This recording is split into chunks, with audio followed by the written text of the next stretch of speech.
Kita tuh mayoritas tapi pada penakut sekarang. Kenapa? Kita udah diteror sama kelompok Salib, sama kelompok Palu Arit, sama kelompok siapa lagi? Itu kelompok-kelompok si Kribo. Siapa lagi? Siapa lagi? Nah itu dia tukang teror. Dia bisa ngomong seenaknya, kita ngomong dikit ini tangkep-tangkepin. Sungguh terlalu.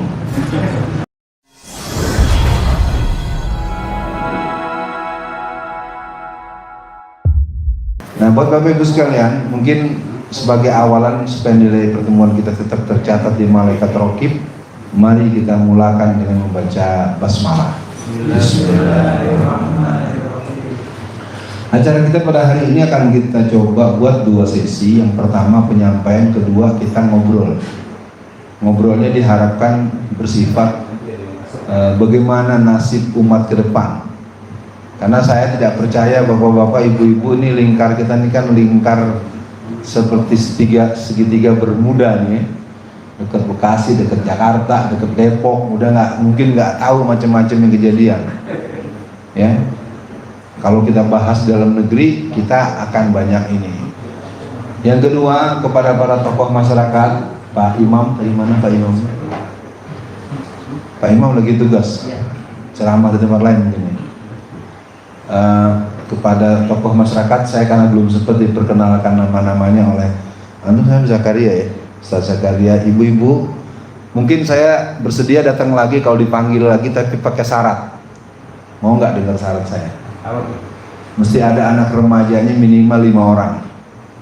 Ini di mana masjid saya keliling Indonesia sejak awal sampai ada yang datang ribuan orang, tapi remajanya 0. Ini kok jadi merata ya seluruh Indonesia itu pengajian Pak ya, biar diketahui saya ini kan jadi pendakwah sejak tahun 1984. Kalau bahasa Betawi bilang bukan anak baru kali ya, artinya kalau yang demen datangnya bondong-bondong tapi tetap aja engkong-engkong. Nah ini ada apa? Ada di mana nyangkutnya sampai remaja tidak pernah ada. Dan mohon pada bapak-bapak, ibu-ibu, nanti saya akan pesankan kepada manajemen saya, Bang Iqbal, kalau diundang lagi, kalau gitu, kalau nggak ada 5 remajanya saya pulang, beneran ya. Ini kayaknya kita nih, bapak pengada nggak punya anak apa?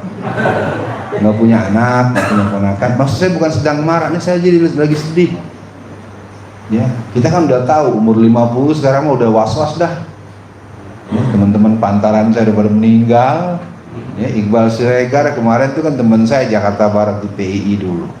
Sebelumnya Muhammad Mursidi ke PII Tangerang. Ini teman-teman pantaran udah pada masuk kuburan semua. Dan ntar sore gua kali, giliran besok gua kali ya. Nah artinya buat ibu-ibu juga sama nih, remaja juga gak kelihatan, nenek-nenek juga yang kelihatan. Udah di sini sibuk juga lagi main handphone. Jadilah ngaji tuh ya. Jadi kita, ini maaf ya, saya basic saya ilmu pendidikan, jadi berasa walaupun ngomong sekelebat, udah duduk di sini tapi pikirannya kemana-mana gitu. Udah ya, jadi pesennya jamaah satu, kita mulai materi kita agak berat, tapi kita bikin ringan-ringan dikit gitu. Yang kedua, jangan lakukan tindakan cinta yang membunuh, ya. Jangan lakukan cinta yang ngerti nggak maksud saya? Acaranya begini doang, tapi bikin beritanya Alfian Tanjung narapidana tahanan kemarin ceramah di sini, ada jadi masalah lagi, datang polsek belum ngomong apa-apa. Ya, udah ya, jangan lakukan itu. Saya pikir santai. Saya ini narasumber negara. Jadi bapak yang belum kenal, saya narasumber di Angkatan Darat. Sampai sekarang masih di Wantanas, Dewan Pertahanan Nasional. Jadi secara fungsi saya juga lagi bingung. Kok narasumber resmi negara masuk penjara gitu? Ya, terus terang aja sampai sekarang tuh saya belum punya jawaban. Memang negeri ini negeri yang unik, ya, negeri yang unik. Jangan banyak nanya Pak, kalau banyak mempertanyakan nggak ada jawabannya. Kita mulai saja. Bismillahirrahmanirrahim. Kita membincangkan soal terorisme. Judul kaji kita pada kali ini jihadis bukan teroris. Judul ini sebenarnya sangat dibutuhkan untuk diserap oleh angkatan muda, remaja yang usianya antara 12 tahun sampai 22 tahun. Karena Muhammad Al-Fatih melakukan pembebasan Konstantinopel pada tanggal 29 Mei tahun 1453 Hijriah Miladiyah maksud saya. Itu di usia 22 tahun. Nah sekarang bapak-bapak umur 40-50, jalan 20 langkah ngap. Ya. Sampai kapan kita mau mengaji, habis ngaji terus kerokan? Ya, habis ngaji jalannya pencot, gitu kan repot. Ya, tapi nggak apa-apa walaupun tua, tapi semuanya punya jiwa jihad, betul ya? Kayaknya baru 3 orang yang jawab, wah bapak jihad sah, jangan saja kita pulang dah. Ya. Nah, terminologi jihad merupakan terminologi yang sangat jarang dibahas di hadapan masyarakat. Sehingga akhirnya orang tanya, apa beda jihad sama jahat? Apa bang?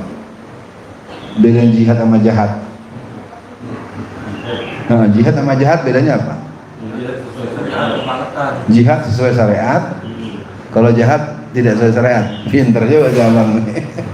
Ya tapi di telinga kita diperdengarkan kalau jihad itu. Terus kalau ada pasukan khusus yang palanya ditutupin hitam-hitam bawa senjata, tampangnya serem.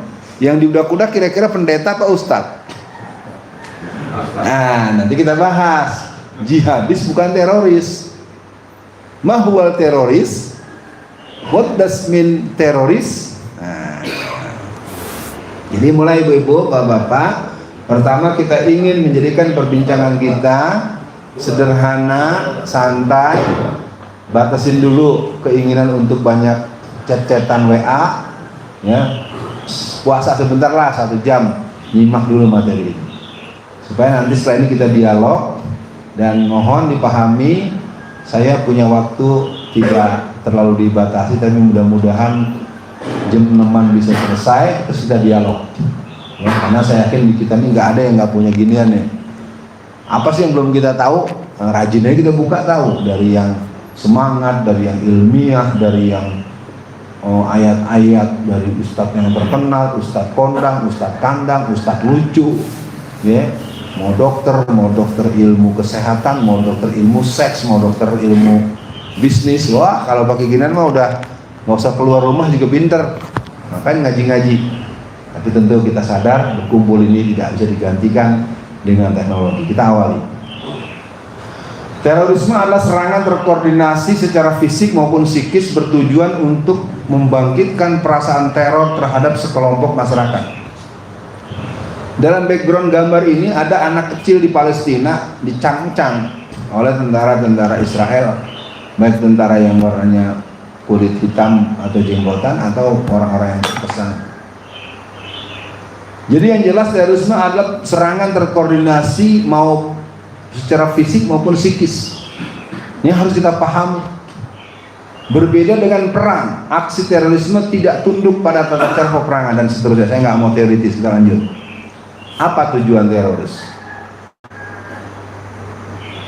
Yang pertama, aksi teror digunakan sebagai senjata psikologis. Jadi sebetulnya yang teroris itu di Wadas itu, teroris itu siapa teroris di Wadas? Iya kan, nggak usah diomongin, ngerti kan kita. Orang dikepung di masjid, dikunci dari pagi sampai pagi. Enak aja konferensi pers, nggak ada apa-apa. Kami baik-baik sih bawa senjata. Ya gitu, kalau dibahas-bahas, jadi kita bolak-balik. Akhirnya yang disalahin yang ceramah. Ada yang bawa motor nggak? Ada, motor sebelah mana? Motor. Maling. Saya bilang tuh ada maling motor. Ntar kira-kira yang ditangkap polisi yang nyolong motor apa yang ngasih tahu? Itulah negeri kita hari ini. Itu yang saya alami. Kasus saya yang pertama eksepsi diterima. Bapak ini kan tampang-tampang orang sekolahan semua nih. Kalau eksepsi diterima, kira-kira sidang diterusin apa terus? Berhenti, pulang. Yang satu eksepsi diterima, yang satu vonis bebas. 0 sama dengan 0 tambah 0 sama dengan 4 tahun. Gimana Bu? Setuju Bu?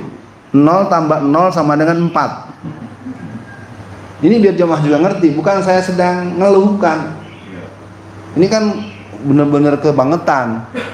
Yang kagak mau ngerti kan, ngapain manggil-manggil ustadz narapidana? Ngapain ustadz masuk penjara lah? Saya nggak mau ngaku bener dong, nggak ngaku paling bener, paling pinter, enggak. Persoalannya saya sudah lalui semua. Saya pertama eksepsi diterima, kedua kasusnya kedua vonis bebas. 0 tambah 0 sama dengan 4 gitu. Itu yang ada cuma di Indonesia, Pak. Ya, mudah-mudahan jamaah kalem, slow, karena kita akan masuk materi-materi ini. Setelah hari ini, seluruh kita di ruangan ini harus berjiwa jihadis, berjiwa jihad.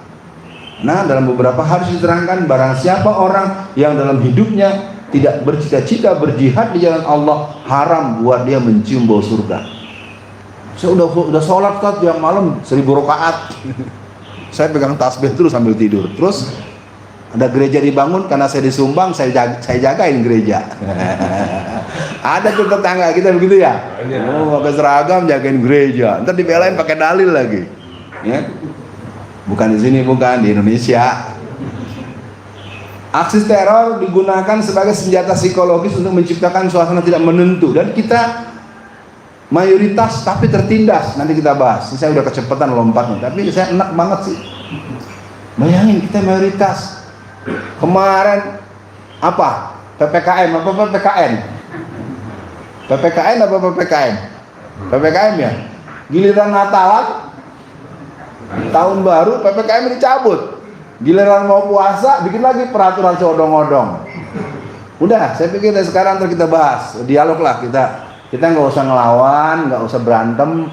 Kalau kata orang Padang bilang, yo kanan diurang, lalu kanan diawat. Ya, iyain aja. Nih karpet jangan dicabut lagi, kompak semua Pak ya. Siap jaga karpet kita? Siap lurus rapat? Udah, nggak ada Pak. Seluruh dunia dari tanggal 13 Maret 2020 sampai sekarang nggak ada klaster masjid. Ayo yang tahu acung tangan. Gue minta tanya sama lo, di masjid mana, di dunia mana, di negara mana ada orang mati gara-gara sholat ke masjid? Masjid gede Pak, masjid kaum muslimin imigran digembok dari luar semuanya. Baru 3 minggu terdengar orang ngaji dalam Quran di dalam tengah masjid, baca Quran bagus kayak Sudais. Baju aja lagi ya. Bang, maju sini, baji maju nggak apa-apa. Dekat. Nah. Ibu-ibu nggak apa-apa, duduk situ Bu, kelihatan Bu, kelihatan. Bu kalau cari enaknya aja Bu, kalau nggak kelihatan agak deket-deket dikit yang penting kelihatan. Ya pokoknya bapak-bapak yang baru datang, saya nggak bisa terlalu banyak merespon, terus aja yang jelas cari tempat bisa ngelihat gitu, ya, mau ngelihat. Nanti kalau nggak saya bacain. Judul kaji kita pada pagi ini, bapak-bapak dan saudara-saudara yang baru hadir, judul kita adalah tentang jihadis bukan teroris. Jadi kita mau ngomong, nih saya pakai bahasa tamburan aja ya. Kalau bahasa kampus bisa juga saya, ya dari kampus. Kita kalau bahasa tinggi-tinggi banget kan ngomong apa nih Ustadznya? Udah, jihadis bukan teroris. Definisi sudah kita bacakan, tujuan sedang kita bacakan. Ya, nah ada ya. Jadi teroris digunakan sebagai senjata psikologis. Kita tuh mayoritas tapi pada penakut sekarang. Kenapa? Kita udah diteror sama kelompok Salib, sama kelompok Palu Arit, sama kelompok siapa lagi? Itu kelompok-kelompok si Kribo. Siapa lagi? Siapa lagi? Nah itu dia tukang teror. Dia bisa ngomong seenaknya, kita ngomong dikit ini ditangkep-tangkepin. Sungguh terlalu. Ini siapa nih? Kostum ini adalah sebuah kelompok teroris dari komunitas Klub Klan. Di mana Bapak Ibu, ini ada sebuah gerakan yang terjadi dan masih ada di Amerika Selatan. Jadi kalau kita mau mulai nih hawa-hawanya, bicara teroris itu nggak bisa dinisbatkan pada agama tertentu. Sekarang kalau kita lihat, pasukan Densus 88 akan diperbanyak. Kalau udah banyak, kira-kira yang bakal ditangkap pendeta. Nah sekarang pengurus ranting Muhammadiyah ditangkap. Kan begitu. Jadi ini udah nggak bagus. Maka saya minta kepada bapak-bapak, saudara-saudara, kan saya tahu dah, mungkin tahulah tetangganya ada yang anggota Densus gitu. Ajak ngobrol aja, nenanggain, tanya, Pak gitu amat sih sama orang Islam, Bapak emang gaji gede kali ya, gitu ya. Oke ya, ciri-ciri teroris. Pertama, adanya rencana melaksanakan tindakan tersebut. Ya kan, ustadz yang dibunuh, ustadz yang ditusuk, kemarin lagi ini sampai robek punggungnya. Jadi ini sebenarnya kita ini teroris atau diteroriskan atau dijahatin sama teroris. Iya, kan lucu, kita yang udah dijahatin, kita udah dilukain, lalu kita yang dituduh, lalu kita suruh bayar. Gawat ini. Iya, ini perhatian buat kita. Ini keterlaluan, makanya saya syaratkan, andaikan nanti ada sepakat misalnya bangsa 3 tahun atau 5 tahun lagi ngundang saya lagi ke sini ya, sampai tahu nanti Indonesia masih ada gitu. Kalau udah nggak ada ya udah. Iya, habis ibu kotanya udah pindah, alasan kagak jelas. Orang mah kalau pindah ibu kota tuh tempatnya lebih tenang, lebih asik, rakyatnya gembira. Sekarang acung tangan, siapa yang gembira ibu kota pindah ke Kalimantan Timur, angkat tangan. Kagak ada, bagaimana Mbak B? Mindahin ibu kota, air kagak ada, listrik belum ada, gedung belum ada. Saya nggak ngerti ya, mungkin agak dimotori oleh semangat mobil SMU. Kalau SMK kena delik Pak, SMU aja mobilnya gitu ya. Yang belum senyum belum paham. Yang kedua, dilakukan oleh kelompok tertentu dengan menggunakan kekerasan.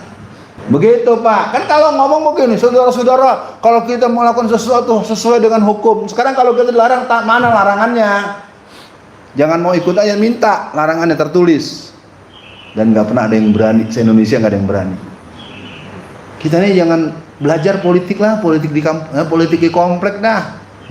Ya, yang lucu, jangan nanya di mana ya. Berantem ketua RW sama ketua masjid. Tahu nggak berantemnya kenapa? Ketua RW maunya safnya rapet, ketua masjid kagak mau. Nggak tahu yang terbalik yang mana. Namanya juga Indonesia. Kenapa? Karena Pak RW-nya nyariin saya bawa rombongan RTS semua. Gimana ya Ustaz?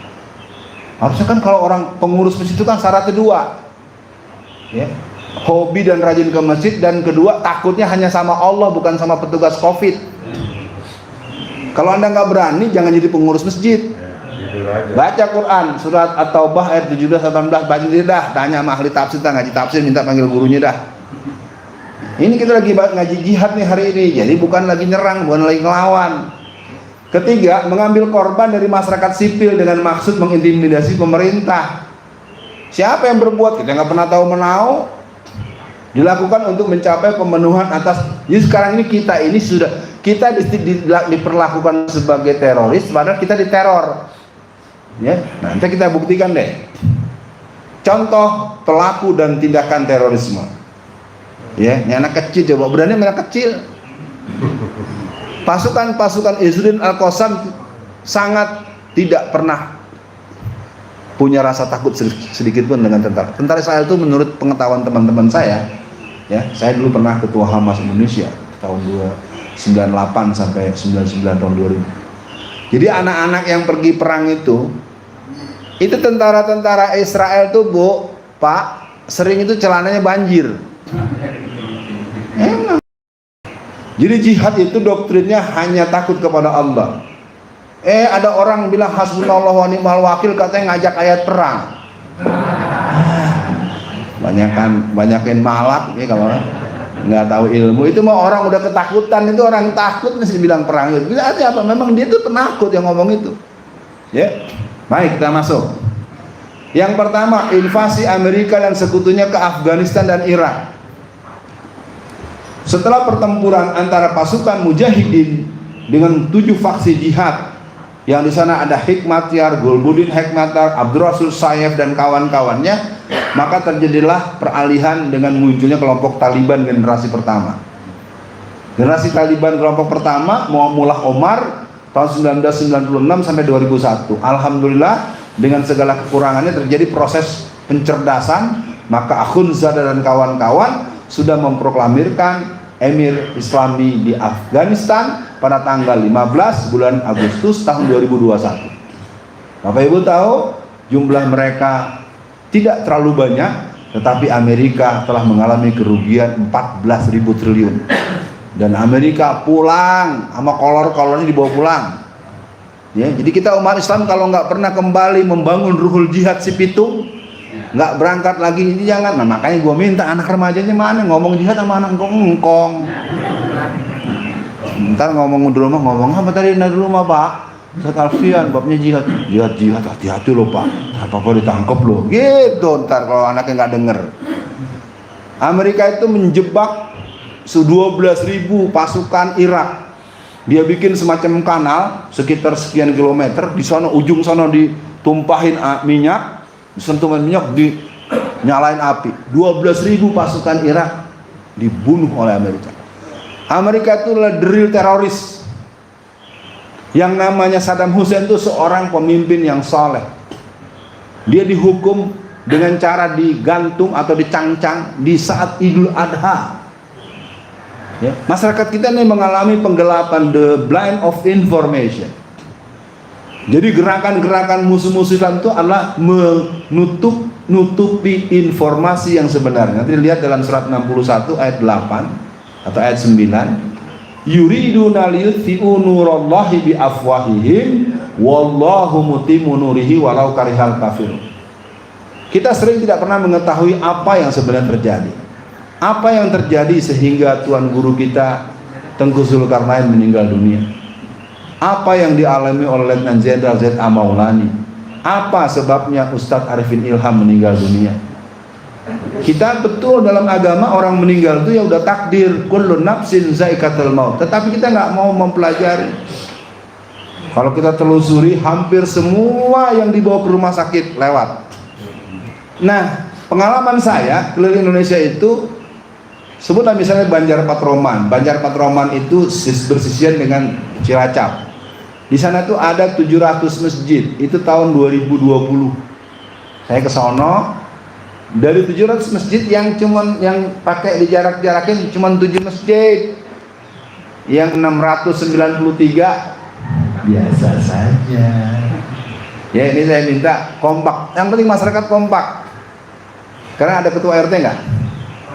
Mana acung tangan? RT mana aja yang penting lagi di sini dah.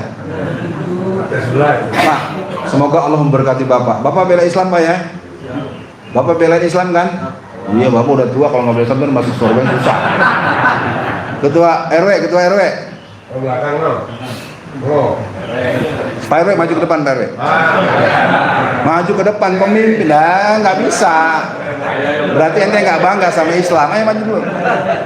Pemimpin itu ya nggak jadi kalau nggak terusin deh nih. Ayo maju Pak RW. Harus taat sama ulama dong. Iya kan enak dulu. Ya sini Pak RW, jangan tanggung-tanggung, depan Pak RW. Saya salaman dulu sama Pak RW. Belain rakyatnya ya. Belain rakyatnya. Kalau rem itu diunyang-unyang malurah macam apa semua Pak. Itu ada dapat khusus gitu. Ada hidayah. Ini kalau kita bahas panjang, yang jelas Amerika memang biadab, penjahat. Cuman Amerika kalau dibahas tuntas, ya memang dia akan nyencer yang ngebahas. Ya, seluruh dunia, siapapun ulama-ulama yang bisa membuka kejahatan Amerika, pasti akan dihabisi, bukan hanya dirinya, juga keluarganya. Sementara itu dulu. Nah, serangan gas sarin oleh sekte Aum Shinrikyo pimpinan Shoko Asahara, Tokyo, 20 Maret 1995. Ini bukan Islam Pak, walaupun dia jenggotan. Bukan orang Islam. Dia memuntahkan gas sarin, gas beracun di lorong kereta api bawah tanah yang menimbulkan korban 6.000 orang mati. Jadi yang namanya teroris itu adalah pelakunya, bukan agamanya. Dan mulai hari ini bapak-bapak, ibu-ibu, kalau ada tentang iya ya orangnya baik, nah itu bohong, itu permainan pencitraan. Jangan belum tentu, bukan. Ya, ini kalau ada tetangga yang bercanda segala macam, Pak RW belain. Ya, kalau nggak dibelain panggil dulu, lu teroris bukan lo gitu. Karena pengalaman saya di penjara, nih mohon maaf ya. Kalau yang suka sok-sokan ngebom itu kadang-kadang malah agamanya kagak ada. Terus terang aja. Saya kan gini, Ustaz, ajarin ngaji dong. Wah, ente udah ngebom nanya ngajarin ngaji. Saya pikir dia bercanda. Terus karena di blognya blog teroris ya, sama blog pejuang-pejuang Islam yang lain.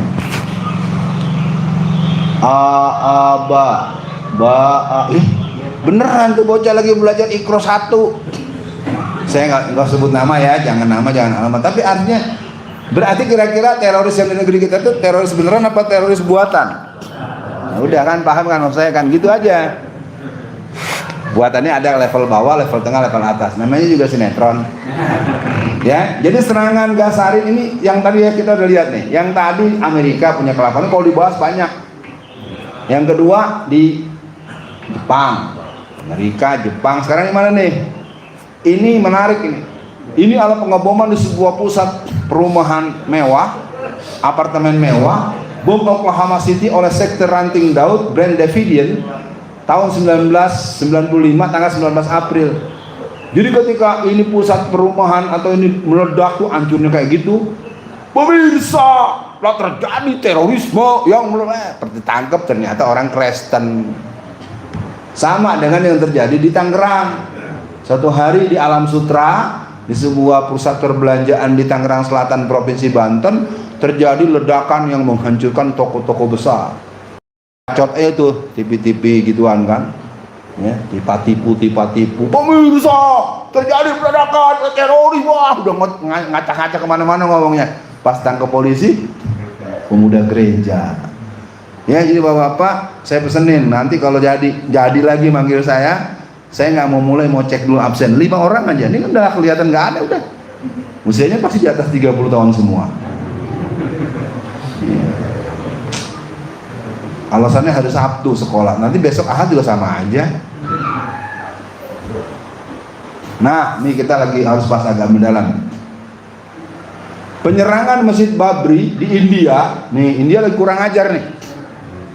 Dalam sidang para pendeta-pendeta, para Hindu-Hindu Sikh, Hindu-Hindu militan pada bulan Desember 2021, mereka telah menyatakan akan menghabisi sekitar 1-2 juta umat muslim dalam waktu sesingkat-singkat.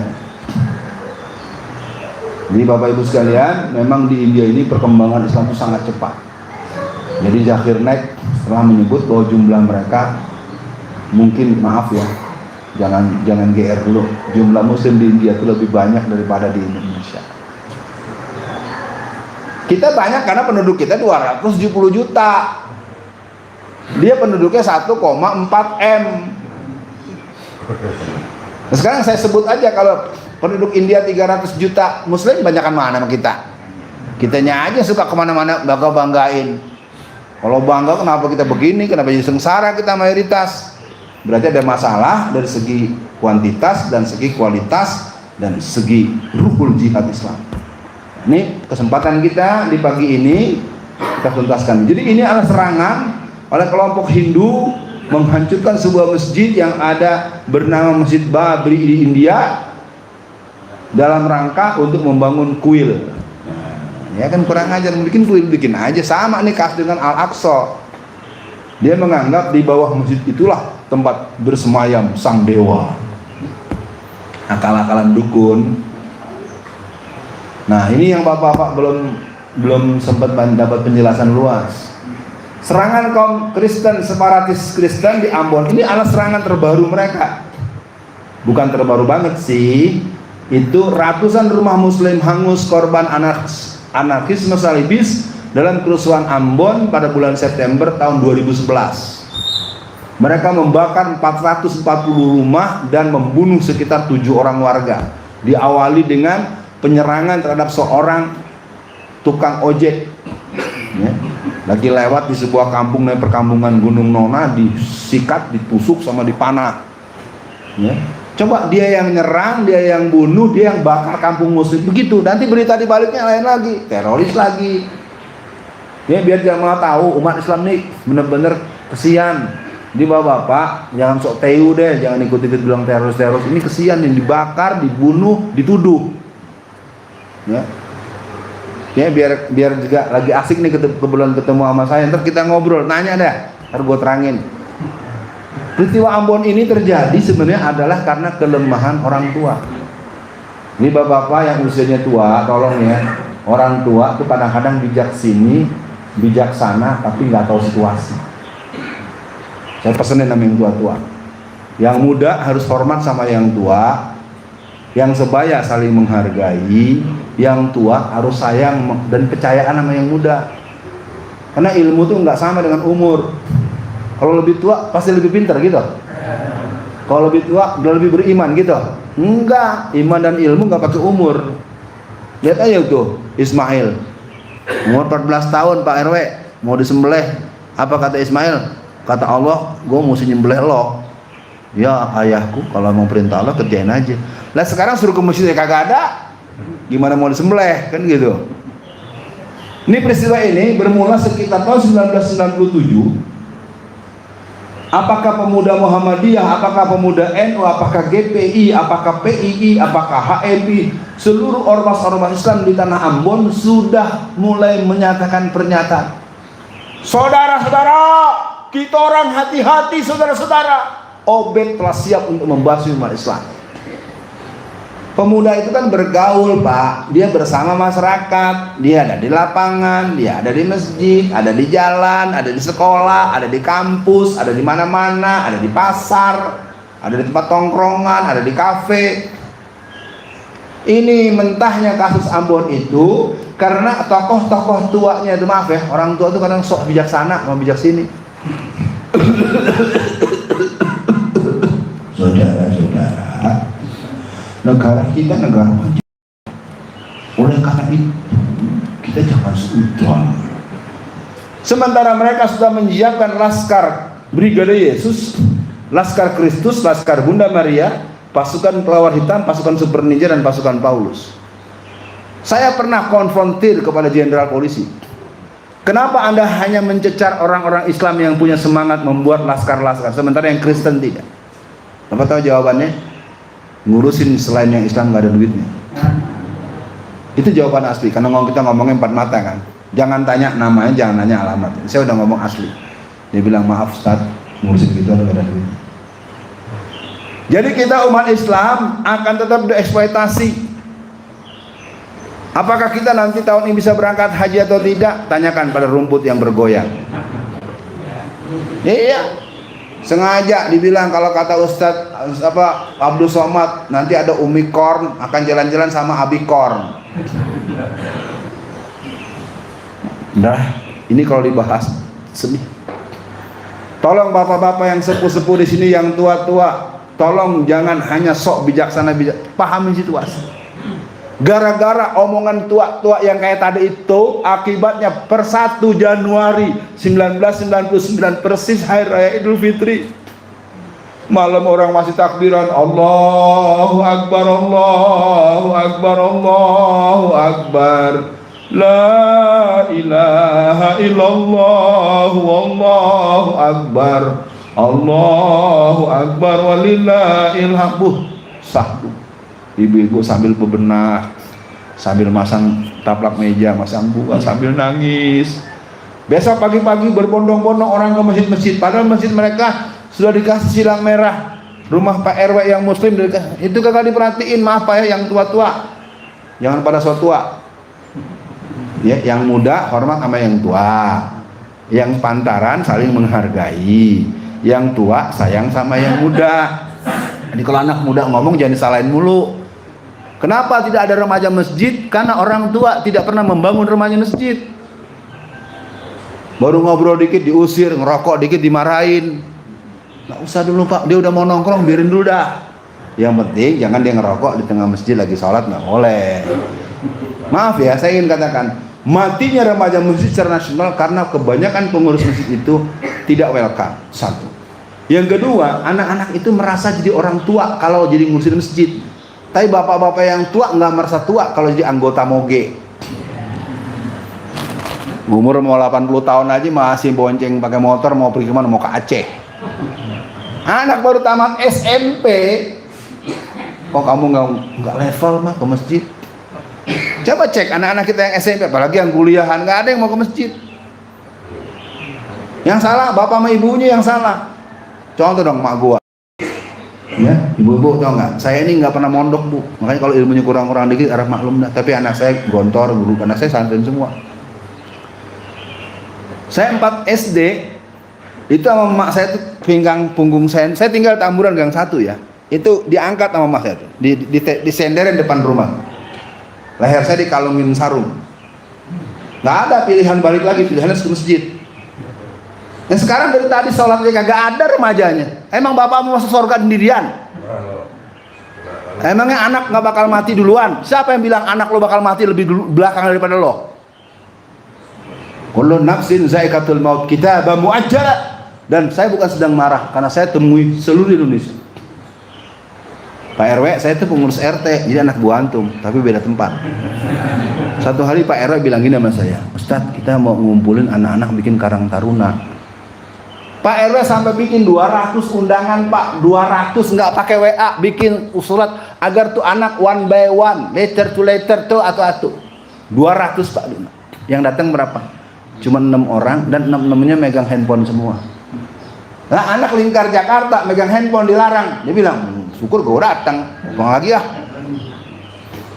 Jadi ini situasi lain dan mungkin bagian waktu kita lain. Yang jelas, ini peristiwa sangat mengerikan. Sejak 1 Januari tahun 1999 sampai tanggal 22 Agustus tahun 2002 telah terbunuh sebanyak 7.700 lebih Muslim. Ini gara-gara mulut dari orang tua yang nggak tahu situasi. Tolong bapak-bapak yang tua-tua, wiridnya betul. Umur lu betul lebih tua dari gua. Otak lu pakai sejarah. Bagaimana watak orang kafir menurut Al-Quran. Jangan ngomong kalau mau mereksa. Kita ngomong suruh udah periksa belum, datanya valid enggak? Lagi dan bapak asal ngomong. Bukan di sini, bukan di Ambon. Jadi yang tua jangan tersinggung yang di sini. No, yang lu sono. Ya, jadi nanti kalau ada apa-apa Pak, anak-anak muda laporan, adakan musyawarah dulu. Suruh dia cerita lu bagaimana keadaannya. Bapak mulai bikin peta nih lingkungan sini nih. Ya, karena kader-kader PKI itu disebar, yang paling real di tiap masjid dan musola itu ada intel. Jadi BINDA, Badan Intelijen Daerah itu menaruh satu-satu. Sistemnya ada yang langsung, ada yang tidak langsung. Dia bisa jadi ketua RW, dia bisa jadi ketua RT, dia bisa jadi imam masjid. Saya bukan lagi menanamkan kecurigaan. Jadi makanya jangan kepincut sama pendatang baru yang nggak ketahuan asal usulnya. Kemarin saya ke Lampung, ustadznya ditangkap. 24 tokoh Islam ditangkap. Salah satu yang ditangkap ustadz yang punya pesantren yang santrinya 1000 lebih. Ternyata yang nangkepnya siapa? Sekretaris yayasan. Dia ditanam sejak 7 tahun yang lalu. Udah di bawah tuh kita udah nggak bisa bergerak. Sebenarnya ini saya ngomongin nekat aja nih. Mau diomongin nggak diomongin berarti gak ngerti, kita dihabisin. Nah, kalau besok dengar saya mati dibunuh ya udah selesai. Mau ngomong apa? Mau ngumpet. Ini kalau dibahas lagi sedih Pak. Tapi mungkin buat ibu-ibu nih, bonus buat ibu-ibu pagi ini. Ini Ambon ini pernah punya seorang panglima perang yang bernama Asmawati. Asmawati umurnya berapa Pak? 13 tahun.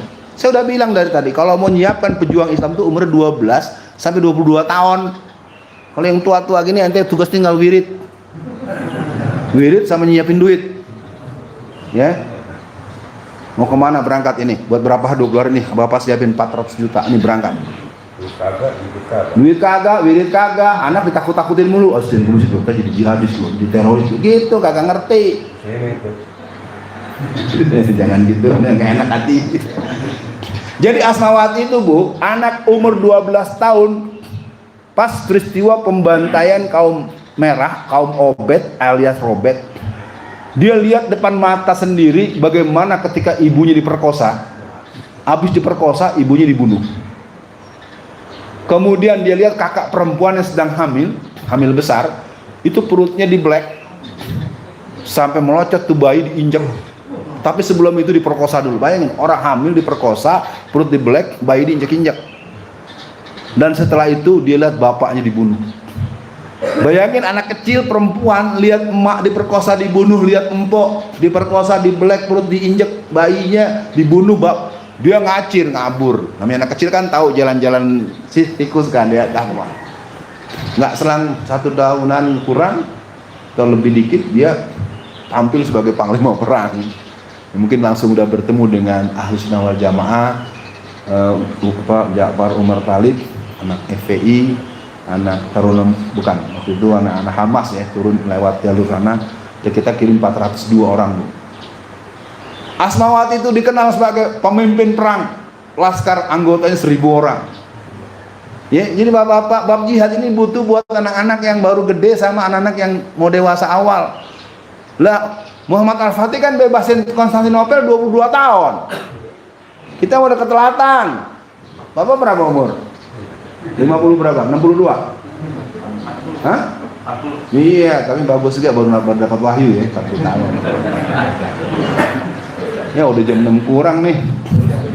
Nah, jihad tidak sama dengan terorisme. Jadi mulai hari ini baik Pak RW, Pak RT semuanya harus jadi RW dan RT jihadis.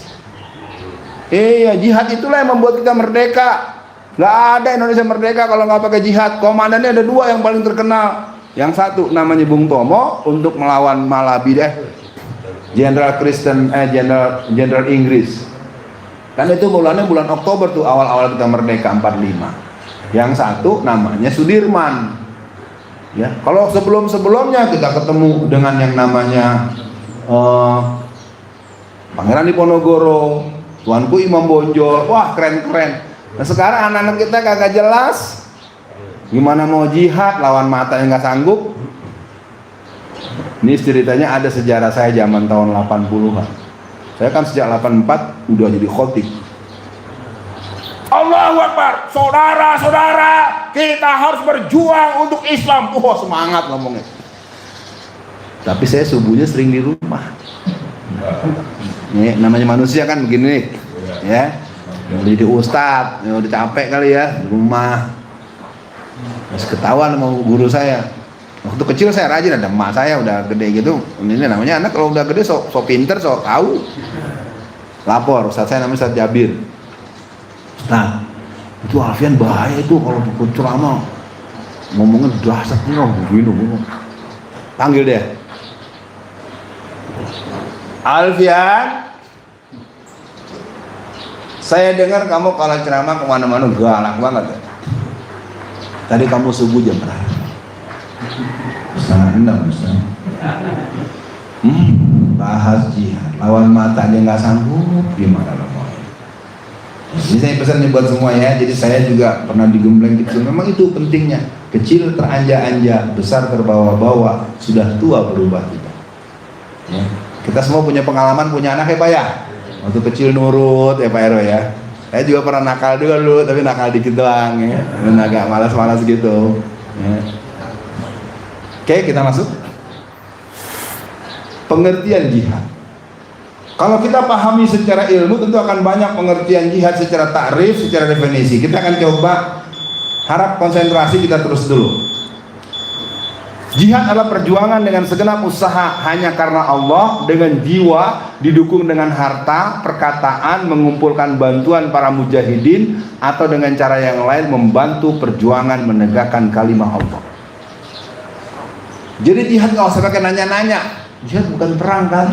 Ya jihad tergantung situasi. Waktu zaman Rasulullah kan kita dengar itu perang Badar, itu terjadi bulan Ramadan.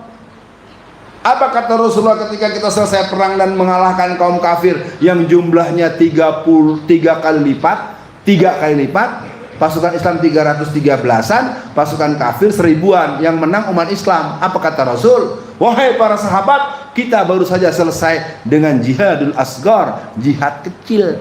Setelah ini kita kan melakukan jihad besar. Jadi jihad pakai senjata itu Pak RW itu jihad kecil. Nah karena jihad kecil ya kecil, santai aja, jangan ribut, jangan takut. Kita tuh ditakut-takutin. Jihad itu bukan jahat. Ayo saya minta dengan adanya pertemuan hari ini, yang jelas kita ingat negeri ini tidak akan pernah merdeka tanpa perjuangan para ulama, para habaib, para santri. Dulu orang masuk Kristen karena pengen dapat perlindungan dari Belanda. Udah nggak bisa dibantah. Cuman sayangnya umat Islam ada kelalaian. Udah, makanya di masjid jangan ngomong politik. Nah kena kita. Di masjid itu wajib bicara politik. Politik apa? Politik keumatan dan politik strategis. Yang nggak boleh politik partai pribadi, nggak boleh. Saudara-saudara, pilihlah aku. Itu nggak boleh. Ya, saya tinggal di Perumnas. Apa tahu Perumnas? Apa? Perumahan belum lunas. Saya pindah tahun 79. Kegiatan saya Jakarta terus. Antara tahun 70-an sampai tahun 2000-an lebih, kita kenal yang namanya Kosmas Batubara ya kan? Menteri Perumahan Rakyat. Ada 440 perumahan Sentel Tangerang Raya, fasos dan fasum hanya untuk gereja. Kenapa? Saya adalah saksi sejarah tahun 1980-an, saya termasuk generasi yang sangat sungguh-sungguh insya Allah bersama teman-teman yang lain, tentunya bukan sendirian, membangun remaja-remaja masjid. Kita akan tidak bisa melupakan sosok Toto Tasmara, sosok Jimli Asidiki, insinyur atau dokter Imaduddin Abdurrahim. Siapa yang pernah ngampus pasti dengar tuh nama itu. Tapi sekarang kita lihat jeblok abis remaja masjid ya. Saya katakan dalam teori sosiologi tidak ada kehancuran dalam sebuah sistem sosial kecuali memang ada yang merancang dan mengorganisasikan. Kita abai, yang penting anak saya udah kuliah Ustaz, sekarang udah selesai S3-nya, anak saya udah kerja loh Ustaz, gaji 300 juta sebulan. Itu doang kan yang ada di otak kebanyakan masyarakat kan? Atau imamnya ini, imamnya dari pondok tahfiz. Anak lu mana yang jadi imam? Hah? Anak lu mana? Cucu lu mana? Hanya karena uang kas masjid banyak, uang kas musola banyak, bulan Ramadan bisa panggil khotib atau imam yang tetap satu malam satu juz dibayar 60 juta. Saya sering dengar tuh gitu. Lalu anak bapak mana yang jadi imam? Maksud saya nggak usah kita mengutus rezeki mereka, minimal kombinasi. Sekarang saya tanya, ini udah ada Jumatan belum sini? Belum ada ya? Nggak pakai ya? Udah. Nah besok nih bulan Ramadan suka ada ceramah nggak? Nah udah, saya perintahkan penceramanya remaja, kalau berani semuanya. Saya pernah gitu, musola dekat rumah saya, namanya musola Ikhlas. Pengurusnya datang rombongan ke rumah. Ya saya walaupun agak muda tapi udah dianggap orang tua datang ke rumah. Pak Ustadz, ini mau Ramadan besok apa nih nasihat? Tahun ini, waktu itu ya, sekitar tahun berapa ya, 2000 berapa, pokoknya masih belum terlalu lama. Tahun ini yang ceramah terawih anak kelas 4 SD sampai mahasiswa semester awal. Ternyata bagus Pak. Saya kasih rahasianya ya. Kan kita udah nonton Pildacil televisi. Itu kan anak-anak umur kelas 4 SD, kelas 2 SD udah bisa ceramah, ente kelas 4 udah gede. Kalau anak kelas 4 SD jadi jadi penceramah, itu kan pasti yang repot bikinin teksnya bapaknya atau enggak kakeknya kan? Kakeknya yang bikinin, neneknya yang nyuruh praktek, kakaknya jadi juri. Akhirnya ketika dia lagi ceramah, datang sekeluarga ke masjid semua. Masuk tuh? Iya. Nggak usah. Memangnya ada dalilnya suruh ceramah bulan tarawih di bulan Ramadan kan nggak ada. Jadi bebas dia mau udah mens kayak mau balik kayak nggak apa-apa. Kecuali kalau Jumatan itu kan paling nggak yang udah balik. Kalau anak umur 17-20 tahun udah balik. Sekarang saya jarang lihat anak-anak umur 17-20 tahun jadi khotib Jumat.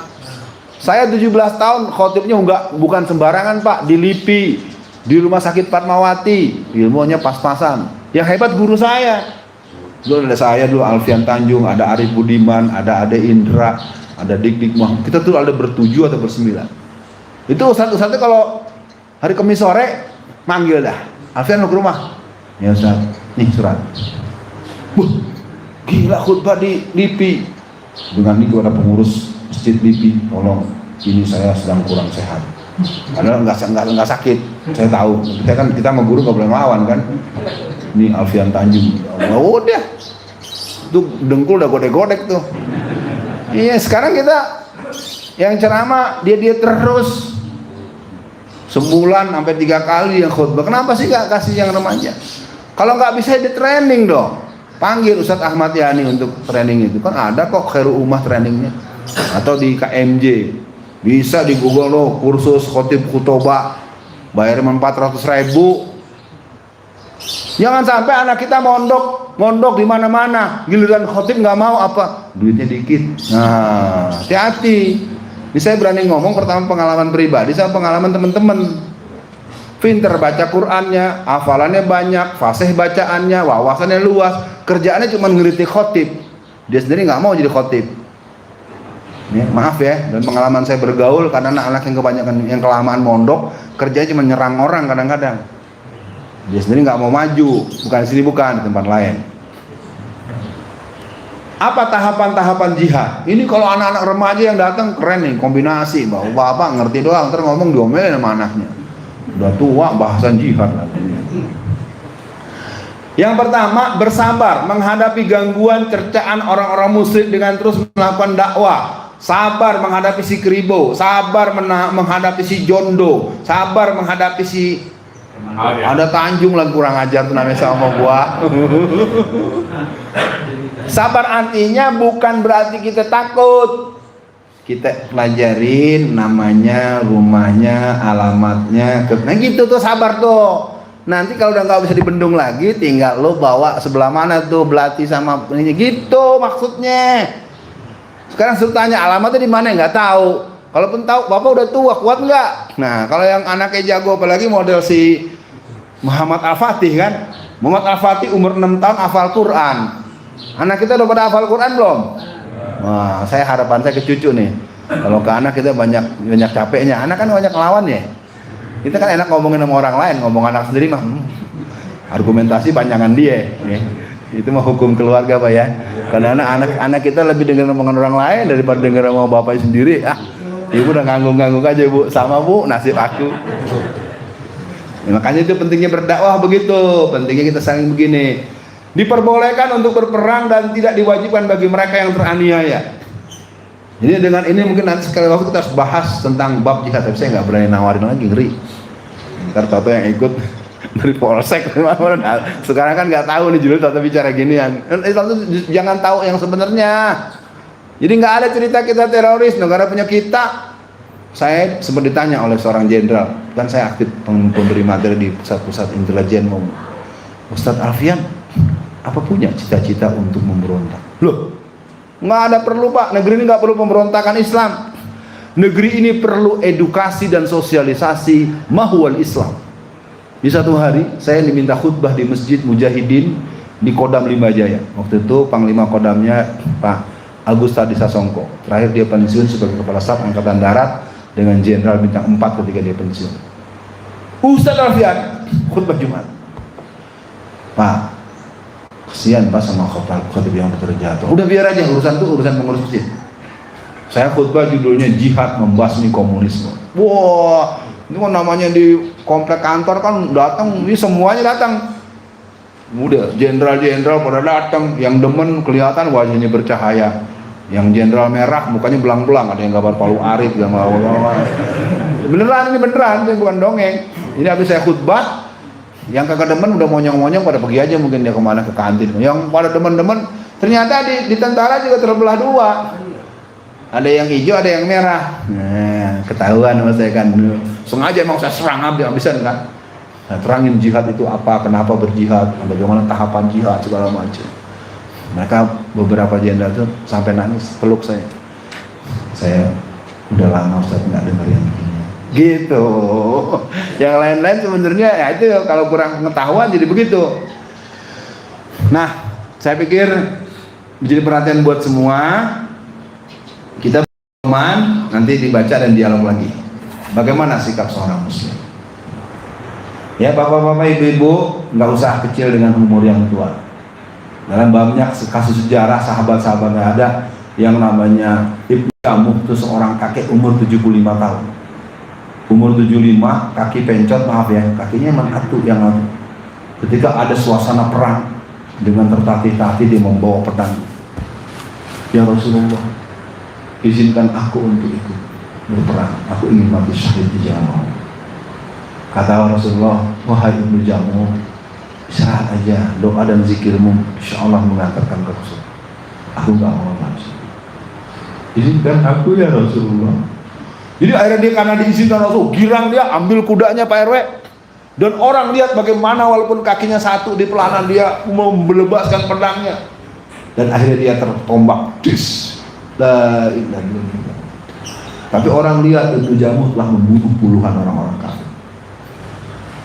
Jadi jihad itu adalah sebuah komitmen muslim terhadap agamanya dan tidak ada keraguan bagi orang yang beriman. Diabadikan dalam surat 61 ayat 10. Ya ayyuhallazina amanu hal adullukum ala tijaratin tunjikum min azabin alim tu'minuna billahi wa rasulihi wa tujahiduna fi sabilillah bi amwalikum wa anfusikum zalikum khairul lakum in kuntum ta'lamun.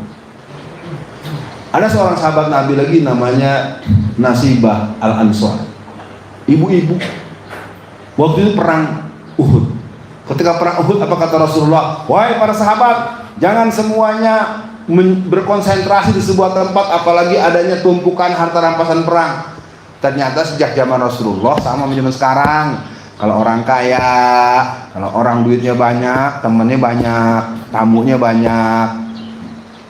Ringkasnya itu tanah yang sebelah sono di bawah dekat Bukit Uhud tertumpah lah, disengaja diabrakin tuh yang namanya emas, mutiara, kasukan pada nyelonong ke sono. Akibatnya dekat Rasulullah kosong.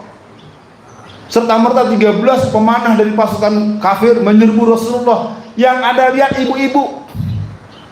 Lalu ibu-ibu dia menggembarkan abayanya.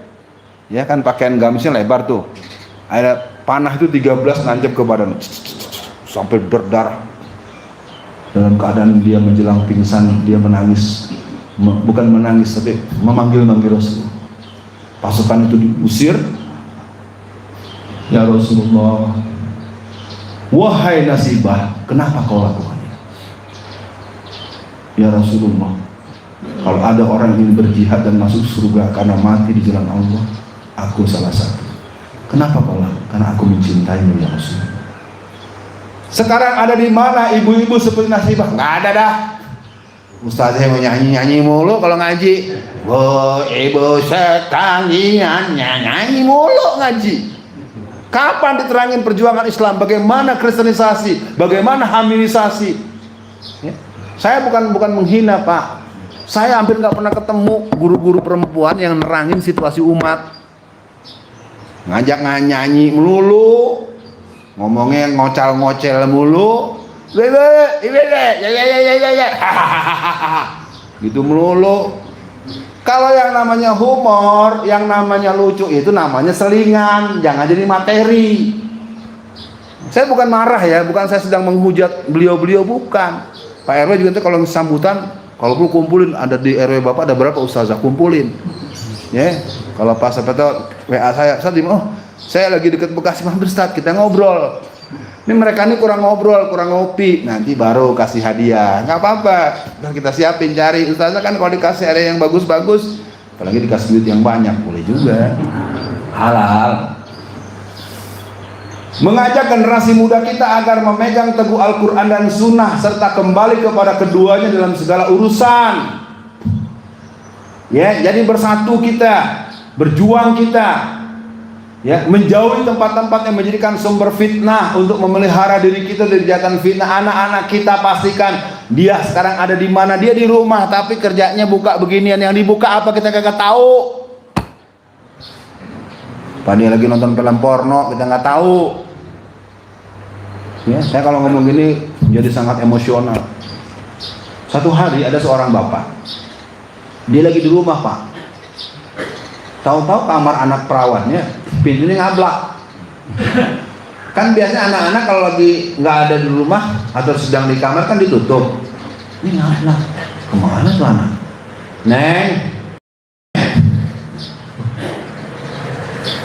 Kok pintu terbuka? Handphonenya ternyata ketinggalan. Dipanggil-panggil kagak ada suara, tempat tidur kosong, kamar mandinya juga nggak ada tanda-tanda. Kan biasanya kalau di kamar mandi ada penyanyi kagetan, nggak ada nyanyi, nggak ada ho, nggak ada. Rupanya lagi keluar, handphone kagak dibawa. Apa Bu yang terjadi? Si bapaknya dibuka handphonenya, diakal-akalin, ada kebukalah arsip video. Video itu ada 3 atau 4 episode. Anak itu hari-harinya pakai jilbab panjang, manset, brengok, kaos kaki. Ya, saya ingin ingatkan para jamaah, yang namanya virus-virus yang namanya ghazal fikri itu nggak bisa dilihat dengan penampilan. Jadi bapak itu sampai terkejut ketika anaknya lagi ngobrol dengan cowoknya, lama-lama mesra, lama-lama buka jilbab panjang, buka berengoknya, lama-lama seterusnya deh. Film penuh kedua, mulai dia naik tempat tidur, dia begituan berdua. Bapaknya lagi hampir marah, menangis tuh lihat video, ya Allah, anak gua dari dulu SD IT, SMP IT, SMA IT, sekarang begini, ya Allah. Anaknya pulang. Abi, lihat handphone aku ya, Bi. Nah, apa kurangnya Abi sama Om? Ya, tapi gitu aja komplain, teman aku udah bertahun-tahun biasa gitu, sama teman aku kan baru 3 bulan yang lalu. Anak sekarang nggak ada cerita minta maaf. Mohon maaf Bapak ya, saya udah bilang basic saya ilmu pendidikan. Jadi kalau boleh saya bilang, kita ini hancur, sudah dihancurkan dari rumah kita. Belum narkobanya, belum film pornonya, belum film kartun. Bapak ibu nggak tahu aja. Kartun itu yang namanya Space Tune. Saya ketika mengisi pengajian tabligh akbar di sebuah kampung ya, di Keramat, Tangerang, kesonoan jauh daripada Bandara Soekarno-Hatta. Itu ketemu dengan direktur produsen film kartun.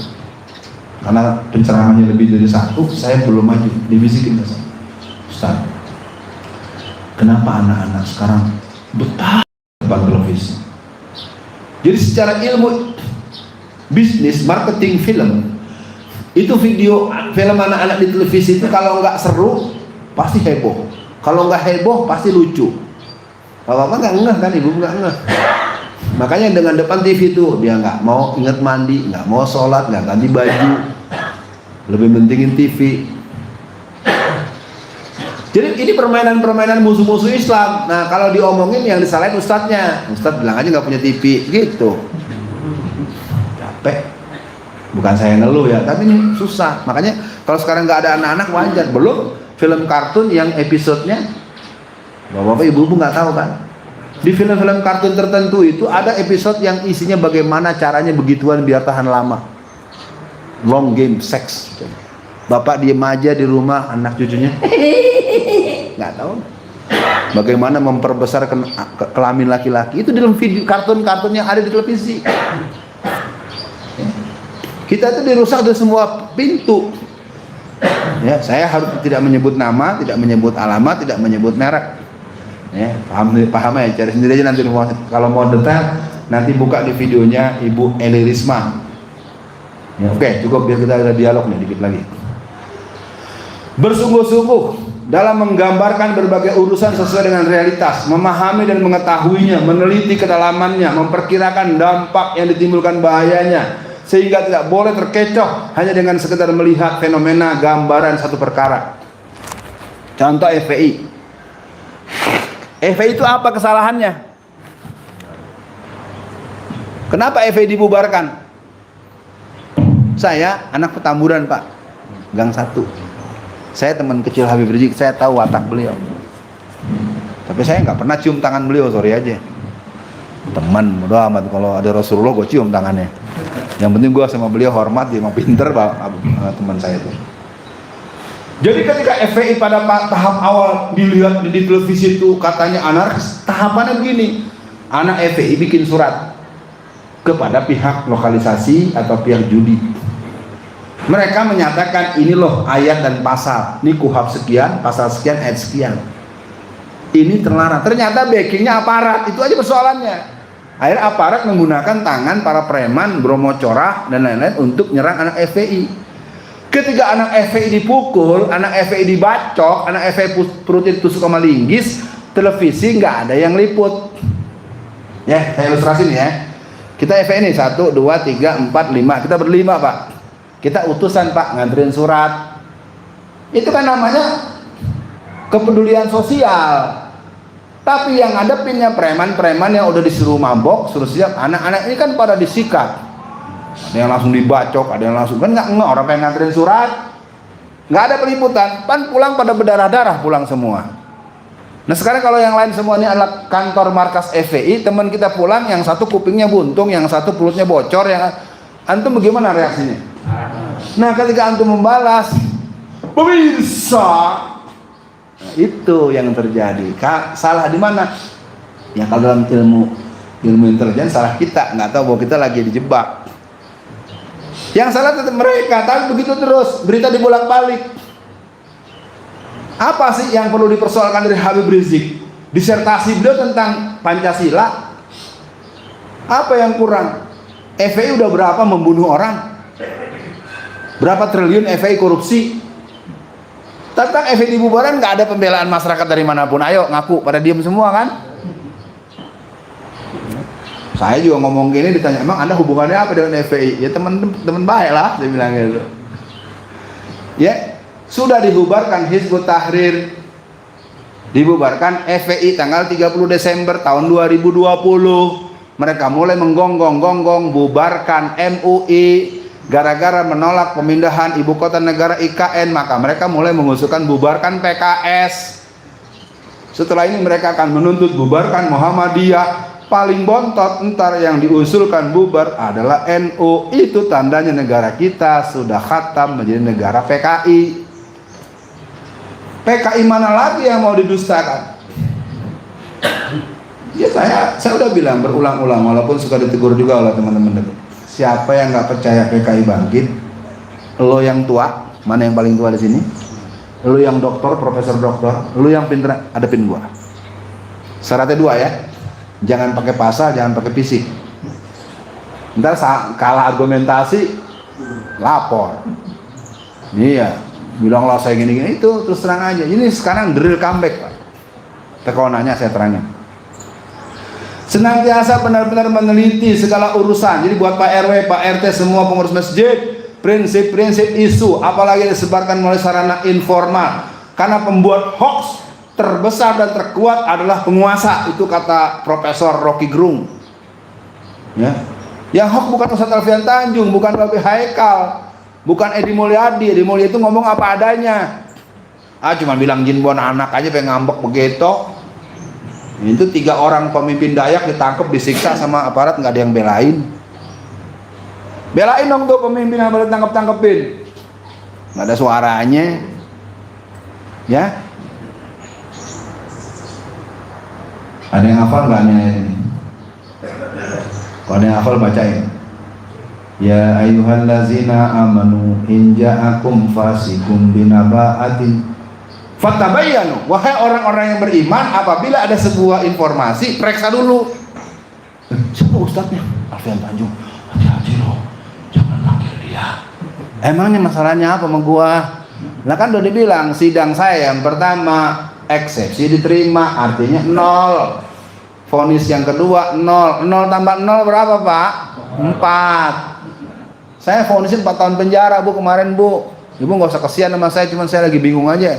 Indonesia negara aneh, 0 tambah 0 sama dengan 4. Deh, segitu dulu ya. Mudah-mudahan 10 menit ke depan ada yang bisa manfaatin. Kita boleh feedback, boleh tanya jawab, syarat cuma satu aja, nggak boleh berantem ya. Ya, nggak usah nyolot, ngotot. Musuh kita terlalu berat Pak. Jangan sampai kita rusak hanya karena Bapak nggak setuju, tersinggung, merasa orang tua disindir. Udah Bapak istighfar aja. Karena minta maaf kalau ada yang tersinggung. Langsung aja deh. 1, 2, 3, 4. Mak ada? Kesempatan loh. Udah ya. Itu jangan ntar kalau udah bubar bilang gini. Tadi gua mau ngomong nggak boleh. Itu kan pelanggaran HAM, melanggar ini hak asasi wanita. Udah ya, udah dikasih kesempatan. Ibu-ibu nggak ada yang angkat tangan, berarti ibu-ibu udah ridho ya. Nggak ada yang pengen nanya, nggak ada yang tersinggung tadi ustaznya ledekin nyanyi melulu. Nggak ada. Yang duluan dari bapak ini tadi yang depannya. Dikit kencengin suaranya. Ya. Assalamualaikum warahmatullahi wabarakatuh. Waalaikumsalam. Saya mau bertanya 2 hal. Yang pertama, tolong diceritakan fakta-fakta bagaimana di dalam tubuh TNI ya. Apakah mereka ini siap untuk membela umat gitu ya. Kalau misalnya kita pernah dengar ada TNI merah, TNI hijau, kebanyakan mana gitu dan seperti apa konstelasinya di dalam, kalau bisa diceritakan, kalau boleh diceritakan saya pengen tahu. Yang kedua, ketika kita bicara melawan ideologi komunis, ya.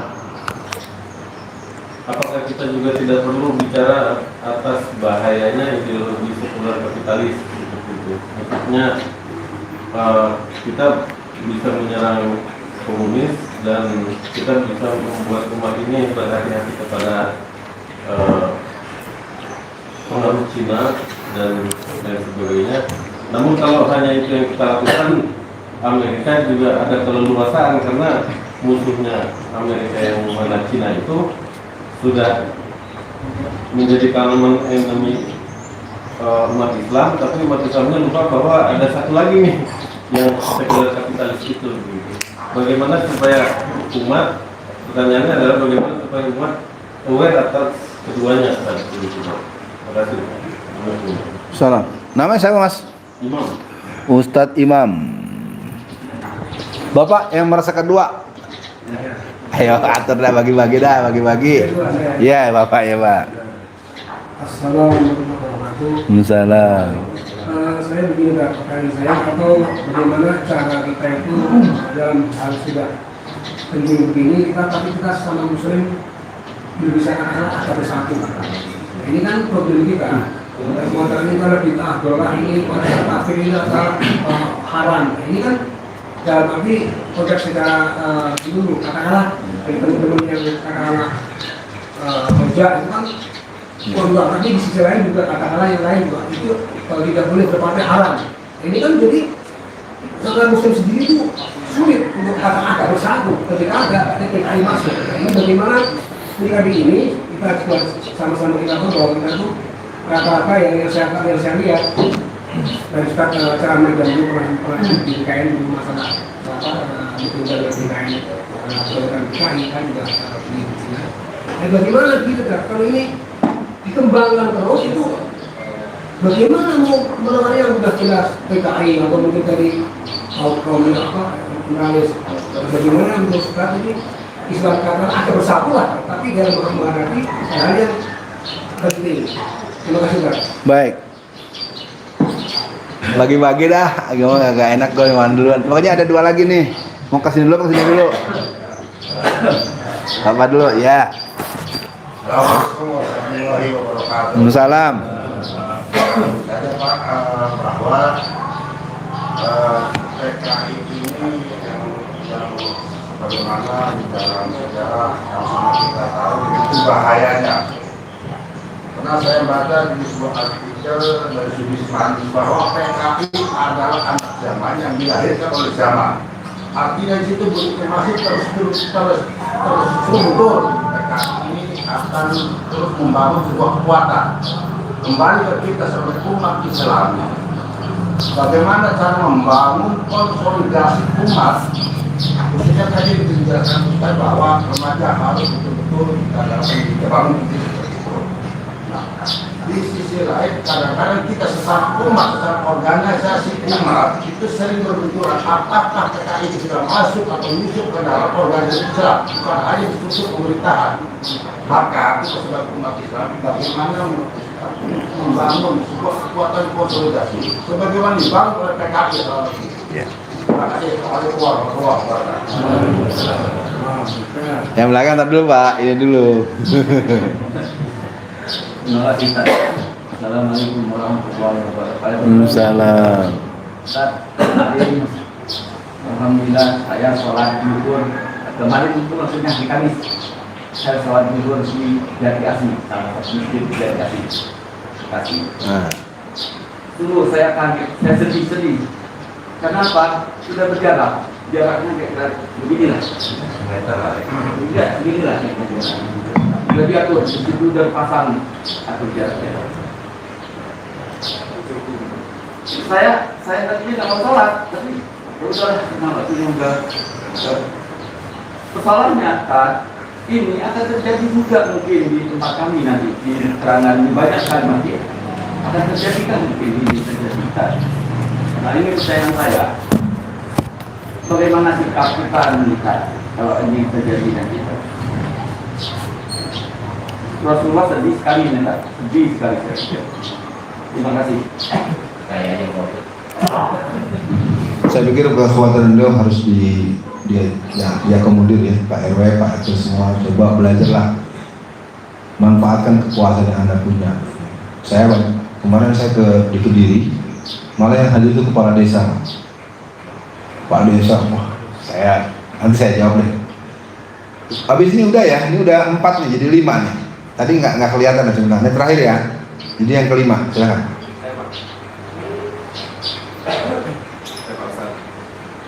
Tadi ada pernyataan mengenai berburu fikri. Saya tidak usia awalnya, waktu saya juga saya itu dihubungkan apa mengenai berburu fikri lagi. Dan ternyata alhamdulillah zaman saya banyak sekali remaja masjid yang dulu. Nah sekarang ini kebalik Pak. Bagaimana mengatasi upaya berburu fikri ini Pak? Karena terang anak saya sendiri dan mungkin bapak-bapak yang anaknya juga sudah berpengaruh. Ya, udah ya, udah 5 ya. Yang mau nambah nanti dengan ustadz yang lain. Atau kalau saya datang lagi 3 atau 6 tahun yang akan datang. Kayaknya saya jawab dulu ya. Ada adab dalam belajar. Ketika ada yang bertanya, itu hak yang bertanya. Tapi kalau dijawab, kewajiban yang hadir di majelis ilmu. Ya, jadi tolong jangan merintil-merintil pulang atu-atu gitu ya. Saya nggak maksa, kan dari tadi udah disepakatin. Oke ya, kita satu-satu. Pertanyaan dari pertama dari Abang Imam, Mas Imam. Bagaimana TNI?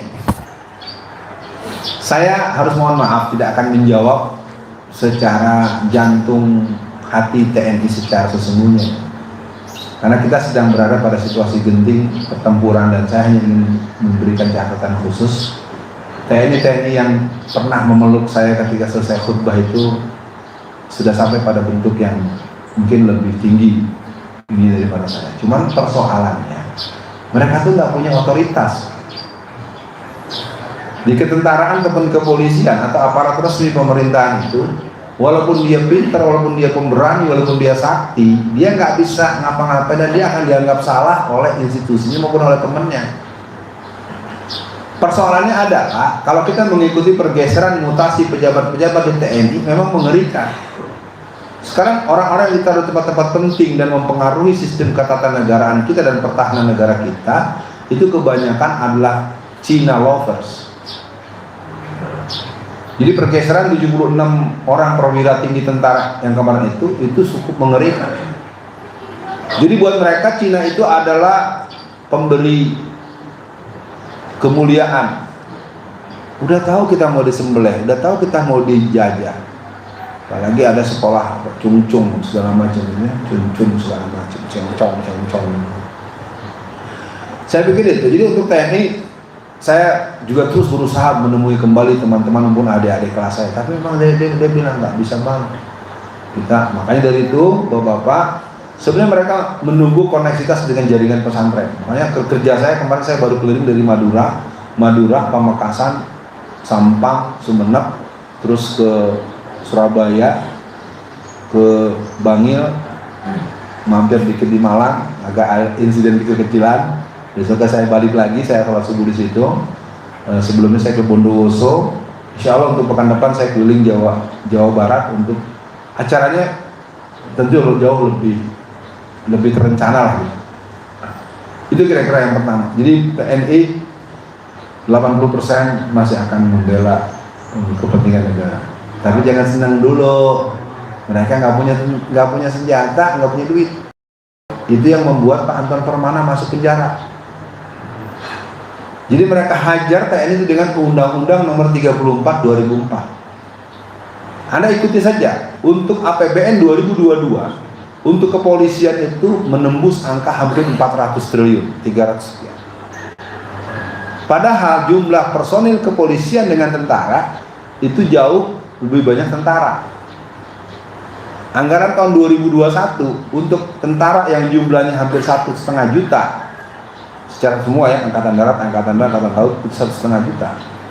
Itu alokasi yang tersedia cuma sekitar 70 sampai 80 triliun. Kepolisian yang jumlahnya cuma 600 sampai maksimal 800 ribu orang itu 172 triliun. Itu baru APBN. belum yang dari Australia, belum yang dari Amerika. Ya. Jadi pasukan-pasukan khusus yang menghabisi para ulama-ulama dengan nama khusus itu, ada pasukan khusus ya, ada susus. Nah, itu gajinya dari mana-mana. Dapat gaji dari APBN, dapat gaji dari Australia, dapat gaji dari jaringan Zionis internasional.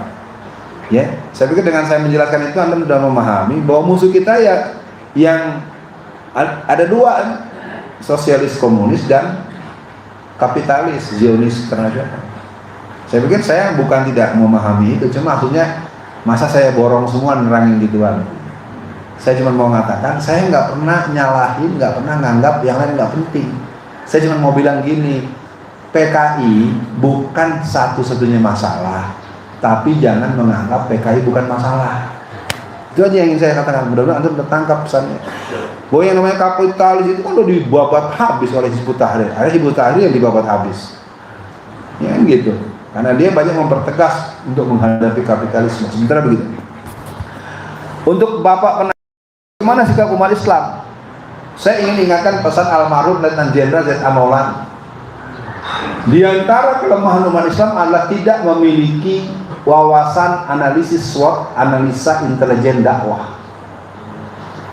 Karena tidak ada analisa intelijen dakwah, salah satu hal yang efeknya adalah umat Islam itu tidak bisa membedakan mana teman, mana lawan. Akibatnya musuh ditemenin, teman dimusuhin. Karena menurut bapak-bapak nih, ngobrol sama saya nih sejam kurang nih, sejam kurang lebih dari sejam. Ini kira-kira menurut bapak saya ini termasuk musuh atau teman bapak? Karena saya datangin berdua sama teman saya namanya Ali Muhtar Ngabalin. Ali Muhtar Ngabalin teman apa musuh bapak? Bapak, lalu saya nggak bilang ya. Karena Ali Muhtar teman saya SMA, kalau ketemu saya juga peluk-peluk cipika-cipik gitu tuh si Ali ya. Saya tidak terserah bapak, saya nggak ingin menyatakan apa. Itulah kata almarhum Letnan Jenderal Z.A. Maulana. Maka dari itu, mungkin kalau ini bab kajian analisis dan kajian intelijen dakwah tentu tidak bisa pengajian terbuka umum.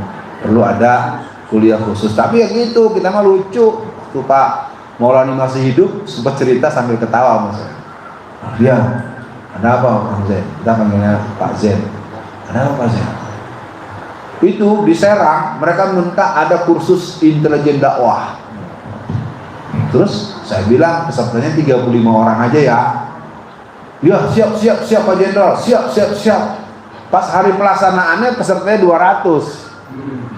Ada panitia dipanggil sama dia. Kan janji 35 orang. Ini kok 200? Terus yang polsek yang mana? Ini kita kadang-kadang terlalu semangat dibilang 35. Pada karena bocor-bocor pada sama ikut semua.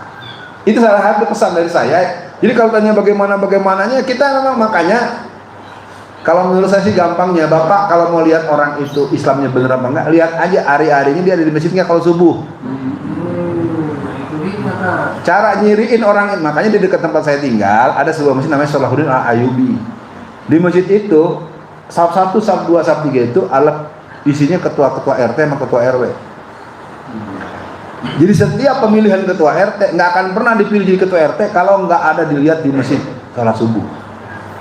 Nanti ketua RW-nya dipilih berdasarkan daripada 11 ketua RW itu, ketua RT itu. Apakah dari orangnya atau dia yang nanti ngasih tahu siapa. Tapi nggak usah ditulis. Namanya kita negeri sekuler, nah gitu bang. Jadi yang begitu-gitu buat konvensi politik. Maka saya bilang kita di masjid harus melakukan politik keumatan dan politik strategis. Gak usah dihubungkan dengan partai bapak.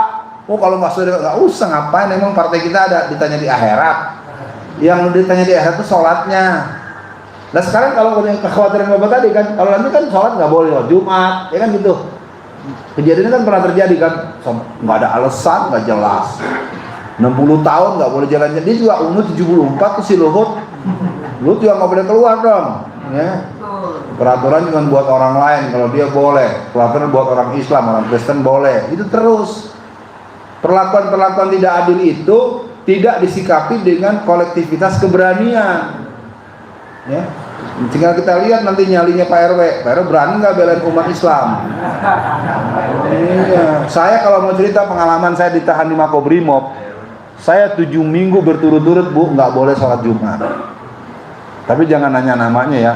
Yang bikin saya sholat Jumat pastinya Allah, yang jelas itu komandan batalion. Padahal dia kan bawahan dari Mabes Polri Pak. Berani Pak. Saya bilang, Mas kok berani Mas? Saya takutnya hanya sama Allah. Keren juga, tapi jangan nanya namanya ya. Saya Alfian itu salahnya apa? Dia sebut Ustadz, salahnya apa? Masa mau sholat Jumat aja dia teroris? Bukan, saya nggak ditaruh di sel tahanan teroris. Saya ditaruh cuma di sel tahanan pegawai indisipliner. Yang di sini kipas angin, di sana orang rapat, sini tumpukan senjata. Kalau saya berbahaya kan nggak mungkin dong saya ditahan dekat senjata sama rapat-rapat mereka. Memang orang saya ini kan kasus-kasusan, pasal-pasalan, ayat-ayatan, sidang-sidangan, vonis-vonisan. 0 tambah 0 sama dengan 4. Iya ketawa tapi sedih Pak, 4 tahun penjara. Penghilang, orang kayak ngerti kan udah macam-macam. Nah, jadi bagaimana menurut saya, bapak-bapak, ibu-ibu, yang pasti kita tidak boleh mundur setapak pun. Infiru wasiqalan wajahidu fi sabilillah. Apa ciri pertama? Subuh, sholat 5 waktu. Ini saya bilang, pertahankan karpet, jangan pernah dilepas lagi. Kalau ada yang mau lepas, suruh lepas aja, kita bikin videonya Pak. Kirim seluruh dunia. Jangan pernah mau bapak pengurus yang lepas, bapak lepas aja. Biarkan videoin. Kalau diomongin biarin. Nggak berani, saya tahu pengalaman di mana-mana mereka itu nggak berani. Biar bapak tahu di lembab jihad, kalau kau berani, Allah akan jatuhkan rasa takut kamu. Kompak, Pak RT, Pak RW. Kalau anda nggak, mending anda diam. Di pingpong aja Pak RW. Ya kita mah ikut apa kata masyarakat. Kan masyarakat bilang, bagaimana Pak RW? Ya apa kata Quran? Wah, gitu. Iya, kalau ribut-ribut juga. Kalau ngoceh-ngoceh, Bapak PKI ya? Wah, gitu. Berani nggak ngomong gitu? Tapi saya kasih tahu ya, mudah-mudahan semoga tidak berlebihan. Bapak-bapak, ibu-ibu, apa kata Rasulullah? Ya dullah ma'al jamaah. Kalau Pak RT, Pak RW, warga, pengurus masjid, jangan masih semuanya kompak. Nggak ada yang berani Pak. Seluruh Indonesia saya bilang nggak ada yang berani. Ini persoalannya kan ada yang sok datang-datang ke kantor camat. Saya ini udah dokter. Alah, dokter emang ditanya di akhirat? Kagak. Ini ditanya sholat lo. Karena orang kalau tambah pinter itu mayyaksha illallah. Orang yang semakin tambah pinternya, semakin takutnya kepada Allah. Nah, jadi kalau ada orang merasa saya mondok 27 tahun, semakin lu rajin mondok, lu ngerti dong apa hakikat ma'rifat. Bagaimana itu namanya babul jihad. Ini karena Anda mengatasnamakan mondok, mengatasnamakan doktor, mengatasnamakan jabatan, mengalahkan kita. Saya nyatakan proses yang sedang terjadi adalah gerakan Freemason, Illuminati, dan gerakan-gerakan The New World Order. Nah Pak, kalau PKI itu siapa nih? PKI bangkit Pak. PKI itu ada di masjid, ada di istana, ada di DPR. Kalau di DPR itu ada 2 orang. Saya berani ngomong, saya bilang saya tantang tadi. Asal 2 syarat, jangan pakai pasal, jangan pakai fisik. Jadi mereka tinggal nunggu pengesahan undang-undang BPIP. Makanya sekarang kita harus melakukan sebuah persiapan untuk memastikan bahwa kita punya presiden yang berpihak pada Islam dan sayang pada rakyat Indonesia. Siapa orangnya, kita nggak usah kesusu, kata orang Jawa. Ya, kita punya opsi ya. Kalau saya sebut beberapa nama yang bisa diharapkan. 1, Pak Anies. 2, Pak Rizal Ramli. Saya baru bisa nyebut 2 doang. Ya, apalagi kalau 2 tuh mau duet keren banget. Ya, Pak Anies presidennya atau Pak Rizal wakilnya atau dibalik. Asal masing-masing jiwa besar jadi. Tetapi di luar negeri nggak mau. Itu tadi. Makanya kalau diterusin Pak PKI ini bagaimana nih? Yang Bapak katakan tadi itu pernyataan dalam sidang Mahkamah Militer Luar Biasa tahun 1967. Orang yang bernama Sudisman. Sudisman itu pelanjut dari DN Aidit. DN Aidit pelanjut dari Musso. Musso pelanjut dari Snefried. Snefried kepada Musso. Musso kepada Aidit. Aidit kepada Sudisman. Sudisman kepada Mirah Mahardika. Mirah Mahardika itu ada 4 orang. Namanya sama, orangnya beda. Ada 4. Satu di antaranya salah satu tokoh daripada partai besar yang pernah berkuasa sebelum Pak Jokowi. Namanya sudah sangat terkenal. Pada tanggal 16 Februari Maaf, 16 April tahun 1996, polisi menangkap seorang yang bernama Dita Indahsari. Dita Indahsari diketemukan memegang sebuah buku harian, diary-nya mengatakan, well, partai yang selama 31 tahun tertindas, dipukul, dihina, ditangkap, sekarang kita hidupkan kembali. Buku harian 16 April 1996, well 31. 96 kurang 31 berapa? 96 kurang 31 berapa? 65 ada apa? Siapa orangnya? Dita Indahsari. Siapa Dita Indahsari? Dia adalah staf ahli tenaga kerja dan transmigrasi sudah 20 tahun lebih. Jangan heran TKA Cina komunis itu datang dari mana-mana, karena dialah sebetulnya yang paling bikin gentar Kementerian Tenaga Kerja. Apa partainya? PRD. Apa itu PRD? Partai Rakyat Demokratik. Apa itu? Partai PKI Milenial. Apa buktinya? Dia merupakan partai yang ADART-nya adalah bersamaan pada ilmu matematik, kongruen, sama dan sebangun dengan ADART hasil Kongres PKI yang ke tahun 1954. Bagaimana PKI yang hari ini? PKI hari ini sudah kongres yang ke-11 di Banyumas tahun 2015. Yang 2020 saya belum tahu tempatnya, tapi sudah dilaksanakan. Kongres PKI di awal reformasi tahun 2000 di Sukabumi Selatan, namanya Kongres ke-8, sambungan dari Kongres yang ke-7 di Blitar pada tahun 1967. Kongres ke-9 di Cianjur Selatan pada tahun 2000. Kongres yang ke-10 tahun 2010 ya, di sebuah desa di Magelang, Jawa Tengah. Sekarang saya tanya para jamaah, kalau ada organisasi mengadakan kongres yang akhirnya berkumpul secara nasional, artinya tingkat sebaran mereka ada atau tidak? Ada. Saya ada ADART mereka. Jadi PKI Bangkit itu ya, makanya pemenjaraan saya sebenarnya karena mereka juga mereka mau itu saya dibunuh. Jadi kalau nanti saya dengar saya mati, ya udah berarti selesai.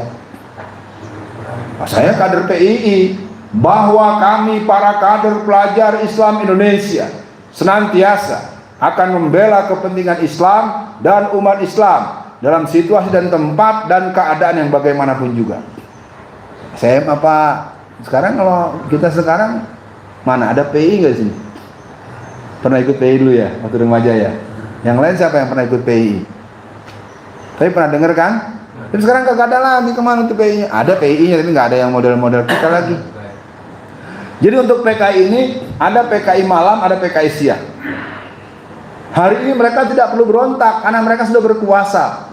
Pada pemilihan pemenangan Pilpres tahun 2014 sebenarnya mereka sudah mulai melakukan itu. Dulu ya, Nasakom adalah kita. Nasakom adalah kita. Ada nggak yang pakai kita waktu zaman kampanye 2014? Masa lupa. Kalau disebut ntar pencemaran nama baik lagi. Udah ingat-ingat dah. Kerja. Itu adalah lagu-lagunya kaum PKI tahun 50-60-an. Penggunaan kostum kotak-kotak. Kostum kotak-kotak itu adalah kostum daripada warga internasional, komunis internasional. Itu bisa dilihat di koran Media Indonesia tanggal 12 September tahun 2012, halaman 12 pojok kanan atas. Udah PKI udah bangkit. Ya buktinya apa? Kita ngibarin bendera la ilaha illallah nggak boleh. Kalau mengibarin bendera Palu Arit katanya tren remaja. Bahkan bendera la ilaha illallah kita dibakarnya sama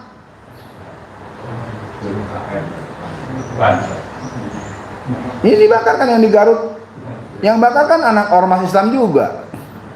Itu namanya KKM, Pak. KKM itu kerja di kalangan musuh.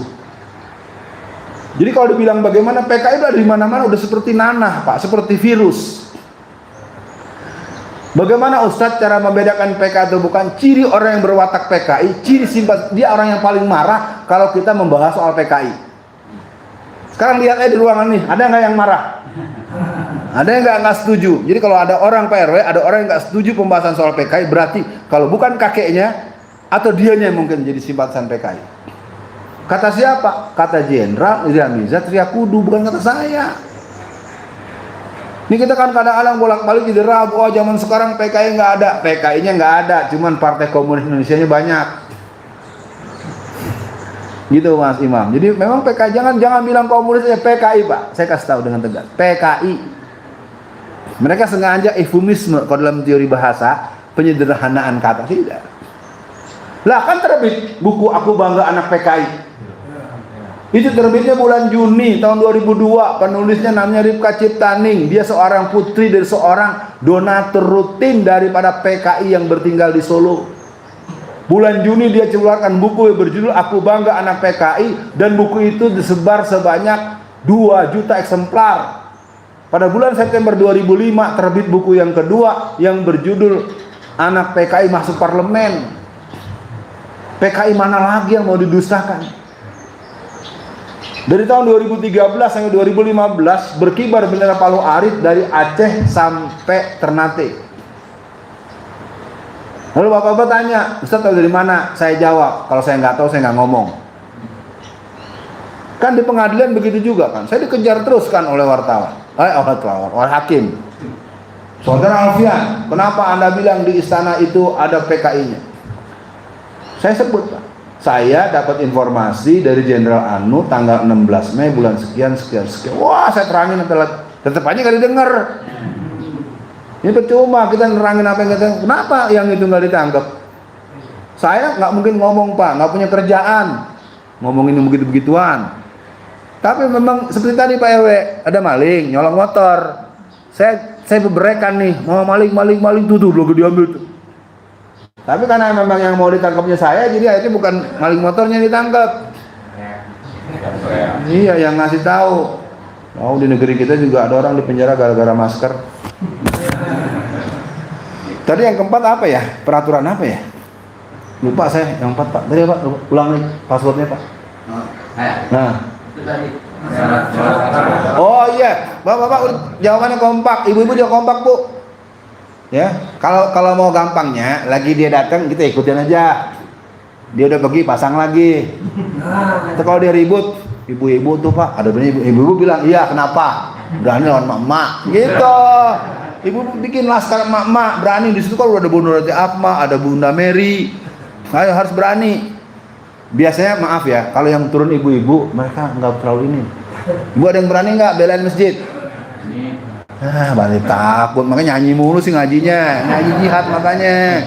Ngaji nyanyi. Walau ngaji jihad kan jelas tuh, peran jihad muslimah, peran politik muslimah gitu. Kalau udah ngaji politik berani kita. Yang penting belain Islam, bukan belain suami saya kan jadi caleg. Ya enggak lah, yang penting.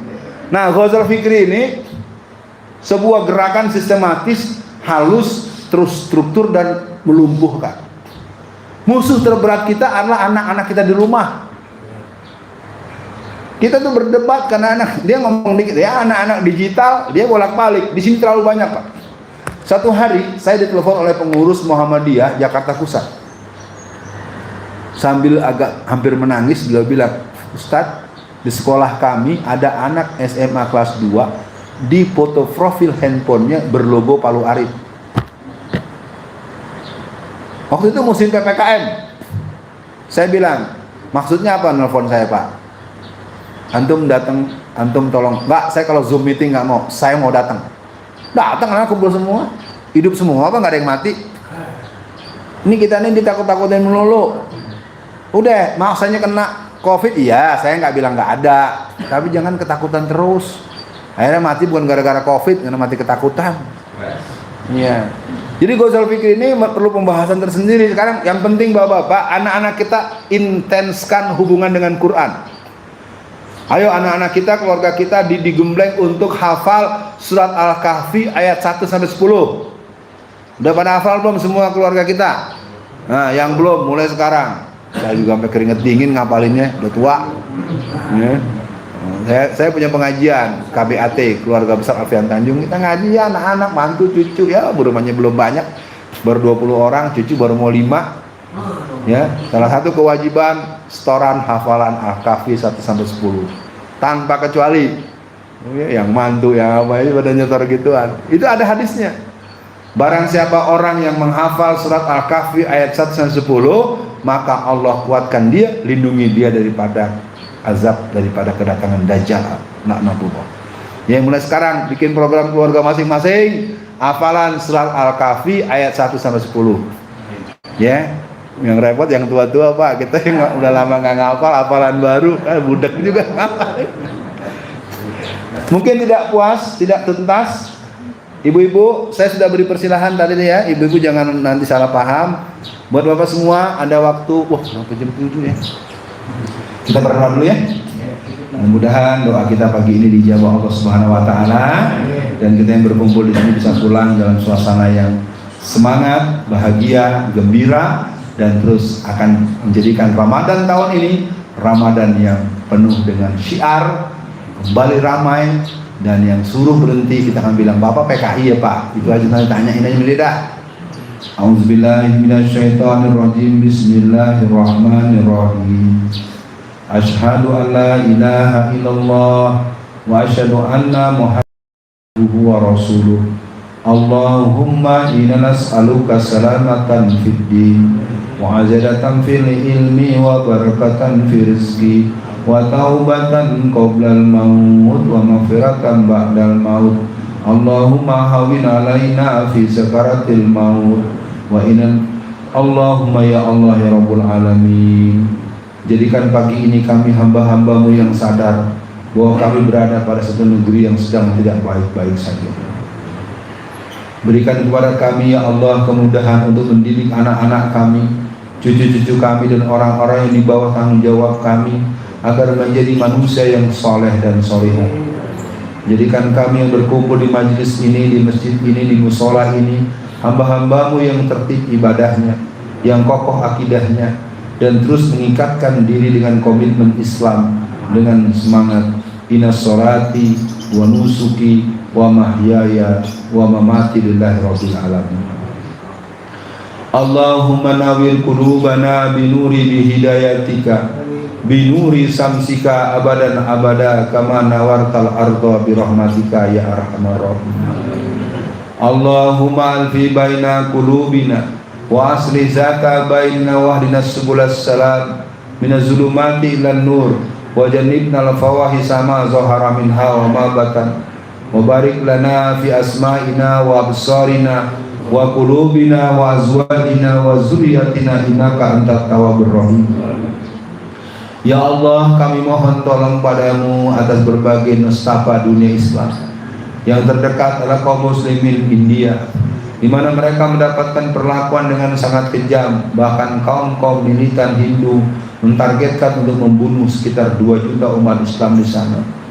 Tolonglah mereka ya Allah dengan keberanian ruhul jihad para pemuda-pemuda muslim India agar mereka lebih mementingkan hidup mulia atau mati syahid. Kami juga berdoa untuk mereka. Kami berdoa untuk kaum muslimin di berbagai belahan dunia lain, kaum muslimin di perkampungan sejarah yang ada di Gaza di Palestina. Kampung-kampung mereka direbut, desa-desa mereka dijarah, hampir mirip seperti yang terjadi di sebuah tempat di daerah Jawa Tengah. Kami mohon ampun padamu ya Allah. Hal senada terjadi di Rohingya Myanmar, kaum muslimin di selatan Thailand, Patani dan Yala, kaum muslimin di selatan Moro yang ada di Filipina. Ya Allah, kami mohon apa yang ada di Indonesia akan kami hadapi dengan sikap satria, dengan ruhul jihad, dengan komitmen kepada pembelaan kepada agama untuk menjaga keutuhan NKRI. Rabbi a'inni wala tu'in alayya wansurni wala tansur alayya wankurli wala tankur alayya wahdini hudali wansurni ala man bagha alayya. Rabbi ij'alni laka zakara laka rohaba laka midwa'a laka mukhbita ilaika awaha muniba. Ya Allah, tolonglah kami, jangan kau tolong orang yang akan mencelakakan kami. Lindungilah kami ya Allah. Satukan hati kami bagaimana satunya Muhajirin dan Ansar. Mudahkan kami untuk menggerakkan anak-anak kami ikut sholat berjamaah di masjid, ikut hadir di majelis-majelis ilmu, dan cenderung pada kebaikan dan perbaikan diri. Rabbana atina fid dunya hasanah wa fil akhirati hasanatan wa qina azabannar. Amin ya rabbal alamin. Bapak Ibu sekalian, hampir 2 jam kita bersama di majelis ini.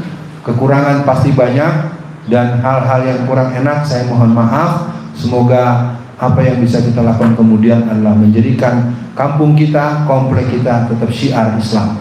Assalamualaikum warahmatullahi wabarakatuh. Terima kasih Ustaz Hussein Tanjung atas pemaparannya. Kita tutup majelis ini dengan doa kepada majelis. Subhanakallahumma wa bihamdika asyhadu an la ilaha illa anta astaghfiruka wa atubu ilaik. Assalamualaikum warahmatullahi wabarakatuh.